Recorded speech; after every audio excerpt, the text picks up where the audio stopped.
హల్లెలూయా. ఈ దిన వాక్యము 8వ తారీఖు 5వ నెల 2026వ సంవత్సరం. యెహోషువ గ్రంథము 3వ అధ్యాయము 5వ వచనం. మరియు యెహోషువ, రేపు యెహోవా మీ మధ్య అద్భుత కార్యములను చేయును గనుక మిమ్మును మీరు పరిశుద్ధపరచుకొనుటని జనులకు ఆజ్ఞ ఇచ్చెను. ఏమిటి ఆ అద్భుతమైన కార్యము అంటే, యోర్దాను నదిని ఆరిపోజేసి యాజకులు నిబంధన మందసాన్ని పట్టుకొనినప్పుడు, తన భుజములు మోస్తూ ఉన్నప్పుడు యాజకుల అరికాళ్ళు యోర్దాను నది నీళ్లను తాకగానే ఆ నీళ్లు పైన ఎగువ నుంచి పారుచున్న నీళ్లు సైతం ఆ పైన ఆగిపోయాయి.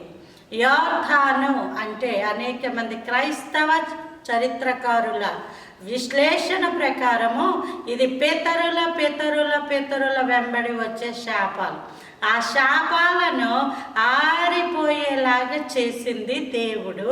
దానికి వాడుకున్నది నిబంధన మందసాన్ని మోయు యాజకుల కాళ్ళు.